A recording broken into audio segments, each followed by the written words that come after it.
오늘은 예수 그리스도는 어떤 분이신가 중에서 첫 번째로 예수 그리스도의 성육신에 대해서 공부를 하려고 하는 것입니다. 성육신이라고 하는 것은 하나님께서 인간이 되셨다. 사람의 몸을 이루셨다. 하나님께서 사람이 되신 것을 가리켜서 성육신이다. 이렇게 말을 하고요. 그 인간이 되신 하나님이 바로 예수 그리스도다.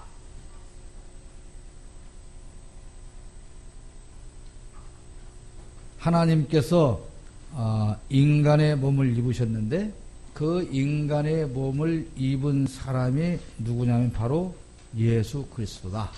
이렇게 성경은 우리에게 증거를 하고 있습니다. 그 예수 그리스도는 그래서 완전한 하나님이시며 완전한 사람이라고 하는 것입니다. 이 예수님의 신성 그리고 인성 중에서 하나라도 부인이 되면 그거는 이단이 되는 것입니다. 하나님은 예수님은 완전한 하나님 그리고 완전한 사람이다 라고 하는 것을 우리는 꼭 기억해야 되고요. 그 예수 그리스도는 태초부터 하나님의 아들로 존재하셨어요. 태초가 언제일까요? 그 처음이 언제예요? 우리가 창세기 1장에서 말하는 태초에 하나님이 천지를 창조하시니라 그 태초와 지금 말하는 태초는 다른 것입니다. 창세기 1장 1절의 태초는 시작이 된 태초죠. 그런데 그 전 태초부터 사실은 시작이 없는 거죠. 시작이 없는 영원천 그때부터 예수 그리스도는 하나님의 아들로 존재를 하셨다는 것입니다. 삼위일체를 통해 조금 설명을 했지만 여전히 우리에게는 어려운 것이고 우리의 지식으로는 다 이해하기 힘든 부분이기 때문에 그렇게 그냥 넘어가도록 하겠습니다. 그리스도는 천지가 있기 전부터 아까 말한 창세기 1장 1절의 그 천지가 만들어진 태초 그 이전부터 하나님의 아들로 존재를 하셨고 하나님께서는 이 그리스도를 통하여서 그리스도와 함께 천지를 창조하셨고 그리스도의 능력으로 세계를 유리시켜 가십니다. 그것을 유리시킨다 이 말을 또 다른 말로는 섭리하신다. 섭리라고 하는 것은 하나님께서 계획을 세우시고 그 계획대로 이끌어 가신다. 인도에 가신다. 간섭하신다. 그런 의미를 가지고 있는 것입니다. 자, 하나님께서 예수 그리스도의 능력으로 세계를 유지하는데 지난번에 여러분이 기억을 하실지 모르겠습니다. 아마 못 하실 거예요. 그게 정상이니까 못하는 게. 하나님께서 우주 만물을 창조하셨다 그랬죠. 그 우주 만물의 중심이 어디입니까? 지구죠. 지구의 중심은 뭐예요? 인류죠. 인류. 피조물의 중심 인류입니다. 그 인류의 중심은 누굽니까? 예? 나라고요. 나. 그러니까 창조주 하나님이라고 하는 것은 즉 나의 하나님이라는 것이고요. 하나님께서 그리스도의 능력으로 섭리해 가신다.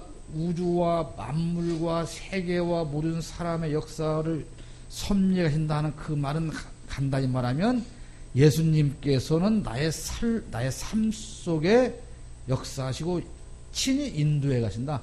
그 예수님과 하나님과 나와의 관계를 가까운 그 직접적인 관계로 우리는 받아들여야 되는데 항상 가장 먼 관계로 놓고 생각을 하거든요. 창조주 하나님 그러면 우주를 만드셨지, 하늘도 만드셨어, 지구도 만드셨어. 그 하나님이 나와 무슨 상관이라는 것이죠. 그 하나님이 나를 만드셨다는 것이 중요한 것이에요. 그 창조주 하나님이 나를 만드신 하나님이다. 온 우주와 만물, 피조물을 유지해 가시는 그 하나님이 나의 하나님이다. 온 인류의 죄를 대신 지시고 이 땅에 오셔서 죽어주신 그분이, 그 예수님이 나의 죄를 져주신 것이다. 나의 하나님, 나의 예수님, 나의 성령님이어야 하는 것이지, 그렇지 않고는 그 의미가 없다는 것입니다. 그리스도는 시간을 초월하시는 영원하신 분이시고 죄인을 구원하기 위하여 성육신하셨습니다. 그러니까 예수님께서 성육신하셔서 하나님이 인간의 몸으로 오셔서 예수님의 이름으로 사는 그 목적이 뭐예요? 나를 구원하시고 나의 구주가 되시기 위해서 성육신을 하신 것입니다. 그러니까 그 구주가 나의 구주여야 한다는 것이죠. 하나님께서 사람의 몸으로 오신 것, 그것은 왜냐? 무엇 때문이냐? 무엇 때문에요? 나의 구주가 되시기 위한 구주. 그래서 우리는 가능하면 구세주라는 말보다는 구주라는 말을 쓰기를 원합니다. 구세주는 세상을 구원하시는 분이죠. 그렇죠? 구주는 나를 구원하신 분이에요. 구세주란 말이 틀린 건 아니에요. 그러나 그 구세주가 과연 나의 구주이냐, 이게 중요하다는 겁니다. 그 나의 구주. 여러분, 예수님을 주님으로 불러야 됩니다. 예수님이 나의 주님이 아니면 예수님과 나와는 상관이 없습니다. 가룟 유다가 예수님을 주님이라고 부르지 않습니다. 주여라고 부르지 않아요. 랍비여, 선생이요, 이렇게 부릅니다. 구주가 아니에요. 베드로는 천방지축 많이 부족한 사람이지만 뭐라고 부릅니까? 주여, 나에게서 떠나시옵소서. 예수님이 나의 구주가 아니면 아무런 의미가 없다는 것을 여러분은 꼭 기억하셔야 됩니다. 이 성육신은 초자연적인 잉태로 이루어졌죠. 그리스도의 출생은 정상적입니다. 어머니의 몸에서 나오는 출생은 정상적이나 잉태는 성령님의 간섭으로 이루어졌죠. 이것을 무슨 과학적으로 어떻게 이게 가능할 수 있느냐, 그따위 질문은 하지 말기를 바랍니다. 과학으로 설명할 수 없는 수많은 것들, 그런 것들은 얼마든지 존재하고 있고요. 우리 사람의 이 머리 가지고 전능하신 하나님께서 하시는 것을 이해하려고 하는 자체가 무리인 것이죠. 여러분, IQ 100몇 밖에 안 되는 이 사람들의 머리에서도 얼마나 이 많은 것들이 만들어지고 있습니까? 이제 인공장기도 3D 프린터로 만들어낸다고 엊그저께 제가 TV에서 봤습니다. 하나님께서 성령으로 잉태하도록 하는 정도는 아무것도 아니다는 것이죠. 이 사실은 이게 왜 중요하냐면, 왜 성령으로 잉태를 해야만 되었냐면, 그리스도는 죄 없이 태어나야 한다는 것입니다. 죄 없이. 우리는 다 죄를 물려받고 태어나는 것 아닙니까? 자, 우리가 학문적으로 배울 때 뭐 4대 성인 그러죠. 4대 성인 누구누구요? 석가, 예수가 두 번째요. 또 공자, 또 마호멧, 누구요? 아리스토텔레스의 성자요? 빨리 스마트폰 뒤져봐. 끝나고. 스마트폰은 그런 때 쓰는 거요. 담비야. 알았냐? 자, 여러분. 예수 외에 성자라고 불리는 사람들은 사람으로 태어나서 성자처럼 살았다고 해요. 그죠? 우리가 똑같은 죄인으로 태어나서 성자처럼 살아서 성인의 인정을 받죠. 근데 예수는 달라요. 예수 그리스도는 그들과 똑같은 죄인으로 태어나서 성자처럼 자란 게 아니란 말이죠. 그러니까 죄인으로 태어나서 성자처럼 살았다고 해서 죄인이 아닙니까? 죄인이라는 거예요. 예수 그리스도는 태어날 때부터 성자였다는 거죠. 이게 다른 거예요. 그래서 4대 성인 이런 거는 맞지 않는 거죠.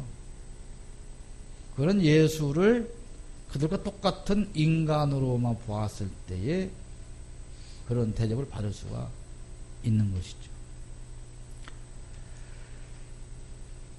사람들은 원죄를 타고납니다. 그러나 그리스도는 성령으로 잉태되어서 죄를 물려받지 않았어요. 왜 그러냐면 예수께서 죄성을 가지고 태어났다면 우리의 구주가 될 수가 없어요. 왜 그럴까요?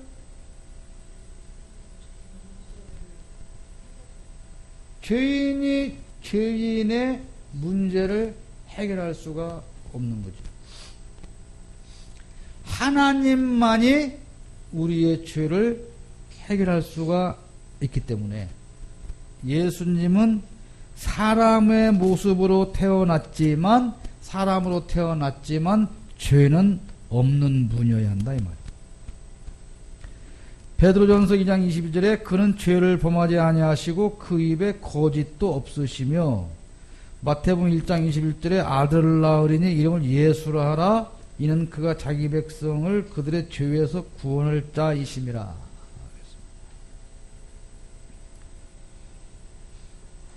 성육신은 완전한 그리스도의 신성을 확증합니다.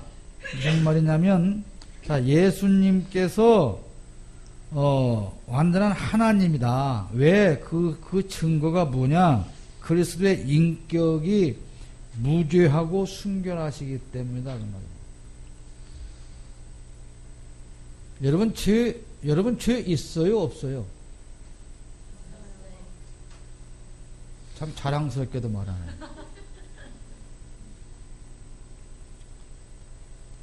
그렇게 내가 물을 때는 죄가 있어요 라고 자랑스럽게 말하죠. 근데 여러분은 절대 죄가 없는 사람이죠. 여러분 스스로는 잘못한 게 없어요. 내가 죄인이라면 우리 이렇게 당당하게 살 수가 없죠. 내가 죄인이라면 그렇게 당당하게 남을 욕하고 비난하고 비판하고 할 수가 없죠.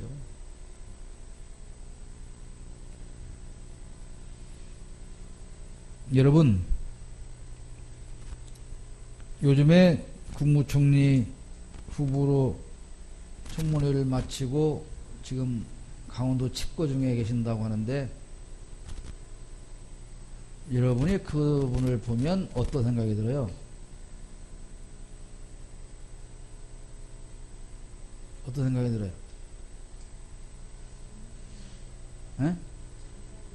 참 나쁜 놈이다. 어쩌면 저럴 수가 있냐 그런 생각이 들죠? 여러분 그렇게 말할 자격이 있어요. 왠 줄 알아요? 여러분은 그 사람 나이에 절대로 행정고시 5급에 합격할 수가 없어요. 그러니까 군청에 근무하면서 병무청에 압력을 들 일도 없어요. 그러니까 여러분이 그보다 의로운 겁니까? 그래요? 아니에요. 여러분은 그들보다 한 가지 멍청한 것 뿐이에요. 그래서 공부를 못해서 그런 벼슬을 못해서 그런 자리에 못 가서 그런 비리를 저지르지 못한 거지.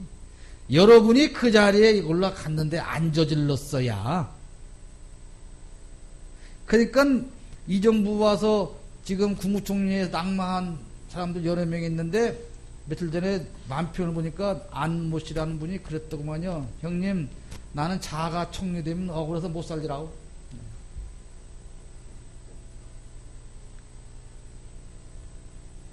우리가 남들을 비난하고 비판하는 거는요, 나는 그 자리에 갈 수 없어요.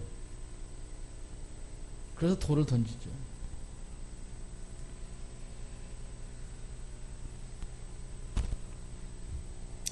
이 무슨 말을 하려고 그러냐면, 상대적으로 우리는 상대적으로 좀 의로울 수 있고 더 부정을 저지를 수도 있죠. 더 악할 수도 있죠. 그래서 상대적일 뿐이지, 이 세상 70억 인구 중에서 순서를 매겨서, 깨끗한 사람 순서를 매겨서 내가 1등하고 있다 해도 나 역시는 70억 분의 1하고 70억 분의 70억 있는 사람하고 하나님 보시기에는 똑같은 죄인일 뿐이라는 것입니다. 요즘 이제 설이니까 참기름들 짜서 잡수시나요? 참기름은 그 참기름에 불순물이 섞이면 참기름이 아니죠. 불순물이 없어야 참기름입니다. 근데 제가 전에 비용도에서 우리 가게 장사하는데 보니까 이 식당에 납품을 하는데 아주 싼 참기름을 찾아요. 그래서 이렇게 공납품 들어온 물건을 보니까 참기름병에 뭐라고 써있는지 알아요? 참기름 쓰고 밑에다가 조그맣게 향 써놨어요. 참기름은 크게 써놨어. 참기름. 그리고 조그맣게 눈 잘 뜨고 봐야 보이게 향. 그게 뭐라는 거예요? 참기름 냄새 나는 액체라는 거예요. 그걸 식당에서 쓰는 거예요. 진짜 참기름은 비싸서, 아이고, 이거 망해요. 우리가 쓰다가는 망해요. 불순물이 하나라도 들어가면 순수가 아니죠. 예수님은 무죄, 말 그대로 무죄입니다. 무죄. 죄가 없는 분이에요. 그렇기 때문에 그분은 하나님이시다 이 말입니다. 하나님의 신성을 가지신 분이다. 그리고 예수 그리스도 자신께서 주장을 해요. 자, 예수님은 내가 곧 길이요 진리요 생명이다 자신을 증거하시고 심판자이시며 하나님과의 어떤 관계인가를 성경을 통해 쭉 이렇게 증명을 하시죠. 뭐 하다가 이 얘기가 나오니, 사람은 그런 시장님이나 그 투기를 하는 그런 분들이 자기를 나쁘다고 그러게 당했으니까 나는 훌륭한 사람이야 이렇게 말하겠죠. 그럴 때 사람이 믿어주겠냐 그 말이에요. 믿는 사람은 믿겠죠. 그러니까 여러분 얼마나 웃기는가 보세요. 지금 내가 통장이기 때문에 새마을 그 회원이기 때문에 데모를 가서 데모를 막 했어요. 근데 이 사람들은 뭘 몰라요? 지금 그 자기네들이 주장해서 거기 병원이 이어지면 그 만천평 땅 가진 사람 하나 가부 만들어주러 지금 대먹고 다니는 걸 모르는 거예요. 한 가지 더 얘기해요. 군산의료원이요. 그걸 상급 병원으로 만들면 돼요. 백병상 키워서. 그 돈 안 들고 지금 이 기로 가려면 2,653억이라고 하는 돈이 들어요. 국가 예산, 시 예산, 무슨 도 예산, 전북대 예산에서. 한 사람. 그러면 왜 그 한 사람이 뭘 그렇게 돈 벌도록 그렇게만 해야 될까요? 왜 그럴까요? 그럴 이유가 있지 않을까요? 이를테면 선거 때 어떻게 했다든지. 근거가 없으니까 몰라요. 그 추측을 하는 거지요. 근데 그분들은 아니라고 하니까. 아니라고 하니까. 그런데 예수님께서는 자신이 증거를 하셨는데 우린 믿을 수밖에 없는. 왜? 예수님은 죄가 없으신 분이고 예수님보다 더 죄가 없는 분이 없거든요. 그래서 예수님께서 직접 자신이 하나님임을 확증하고 계시는 거예요. 그 다음에 세 번째로 그리스도의 행위를 보면 알 수가 있어요. 이적을 행하시고 죄를 용서하시고 경배를 받아들이는 이런 것들을 보면은 예수님은 하나님이시다. 이걸 우리가 알 수가 있는 것입니다. 또 성육 씨는 완전한 인성을 갖게 하시는데 예수님은 인간들이 겪는 모든 걸 다 겪었어요. 배고픔, 목마름, 피곤함, 슬픔, 유혹, 우리가 똑같은 감정을 가지시고 다 겪었습니다. 그러나 유혹에 굴복하지 않으셨죠. 예수님이 어디에서 유혹을 받으셨어요? 자, 예수님께서 이제 40일 금식 기도를 하시고 공생을 시작하기 전에 40일 금식 기도 하시고 광야에 계실 때 맨 처음 시험이 뭐예요?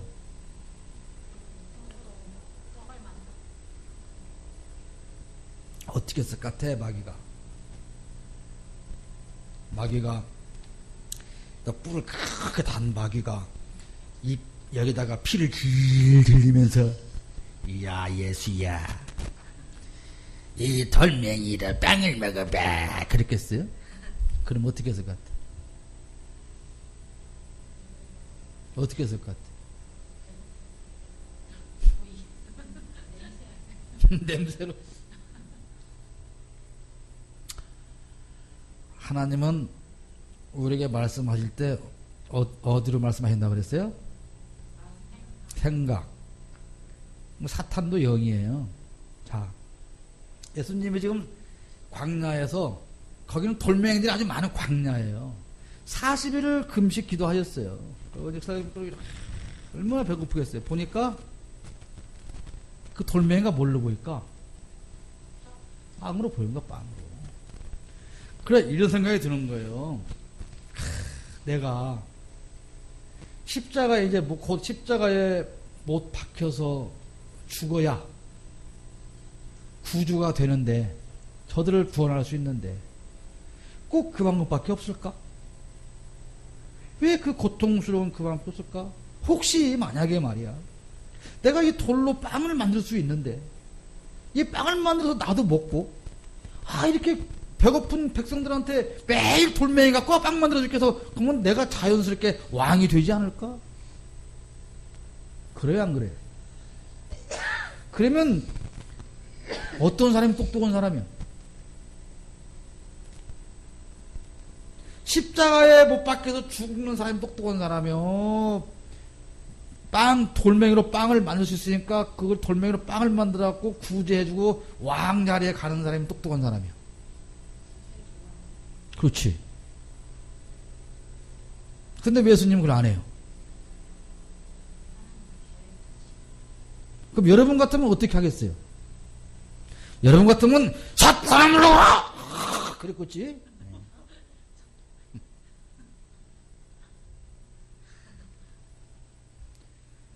사탄의 유혹, 시험, 이거는 아주 논리적이고 아주 인간적인 거예요. 생각을 해보세요. 아니, 십자가에 못 박아 죽어버리면 끝나는데 어떻게 만왕의 왕이 되냐? 어떻게 구주가 되냐? 아니, 살아서 돌멩이로 빵을 만들어서 죽는 사람 다 나눠주면 그게가 왕이 되는 지름길이지. 어떻게 십자가에 죽어버리는데 구주가 되냐? 여러분이 지금 그 딜레마에 빠졌다고 생각을 해보세요. 사탄아 물러가라 그러겠습니까?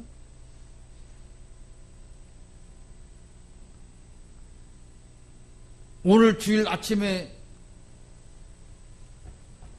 내가 서방님하고 좀 언짢아서 또는 시부모님 언짢아서 이 교회를 가야 할까 말아야 할까 그러고도 다 자빠지는 그런 사람들이 사탄아 물러가라 그러겠어요? 예수님께서 그 방법을 쓰지 않은, 그 다음에 여기 뭡니까? 높은 데로 성을 데리고 올라가요. 뛰어내려라. 그러면 천사에 너 보여줄 거 아니냐? 맞아요, 틀려요? 맞아요. 높은 성 위에 올라가서 예수님이 내리면 천사가 받던 날개가 펴지던 예수님이 죽겠어요? 사뿐히 내려앉겠지. 그러면 그거를 본 많은 사람들이 와, 저분이 진짜 우리 왕이다. 그리고 왕을 세우면 얼마나 쉽게 왕이 돼.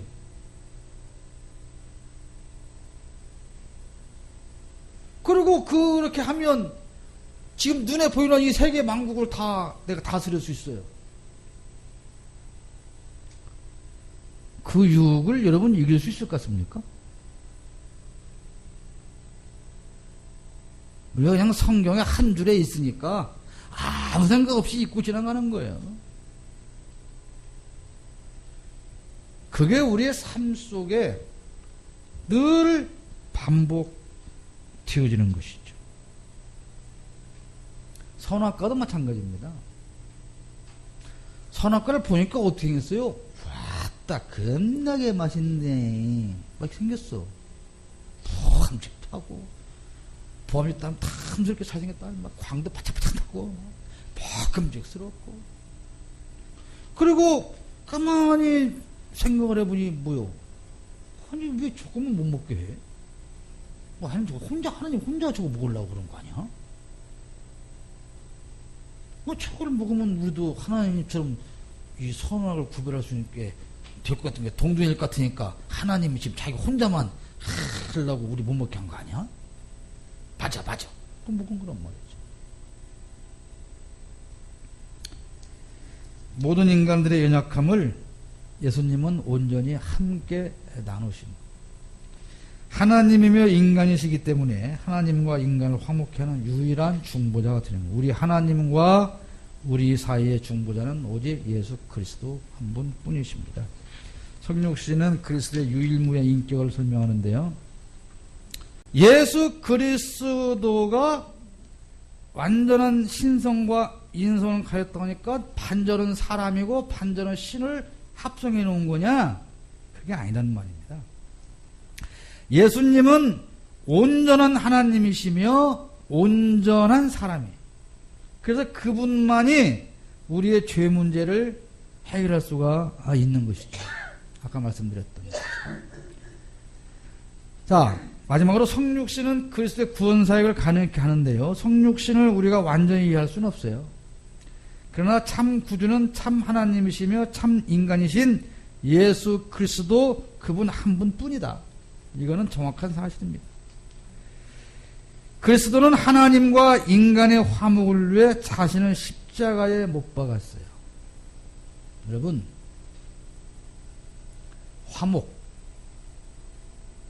화목하기 위해서 전제되어야 하는 것이 뭐예요? 죽음입니다. 죽음. 여러분, 누구하고 불화하십니까? 네? 누구하고 여러분 불화하세요? 전부 다 아주 화목이 넘치는 그런 분들 같이 잔잔한 미소를 머금고 조용히 앉아 계시네요. 네? 화목을 위해서는 십자가의 죽음이 전제되어야만 합니다. 여러분 남편과 여러분 아내와 가족과 형제와 친척과 이웃과 누구든지 간에 진정으로 화목하기로 한다면, 그래서 화평케 하는 사람이 보겠다. 화평케 하는 사람이란 말은 그러면 어떤 사람입니까? 나를 십자가에 못 박는 사람. 그러면 십자가에 한번 박혀 보셨어요? 근데 십자가에 못 박힌다 그래도 아무런 감정도 없죠. 뭐 땅땅땅 박았네벼, 죽었네벼. 그게 뭐 그렇게 와 닿는 것이 없어요. 십자가의 죽음은 가장 고통스러운 죽음이고요.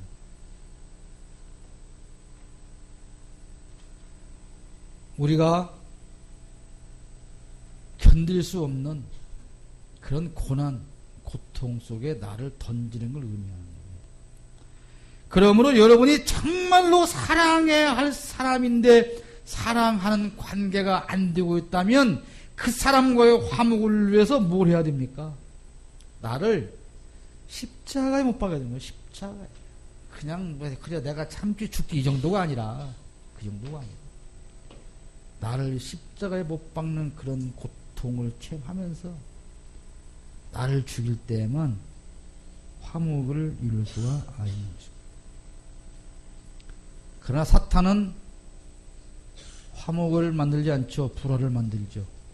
불화를 만들기 위해서 사탄은 뭐라고 말합니까? 자아가 죽어야 돼. 너는 잘못이 없어. 라고 말하는 것이죠. 그래서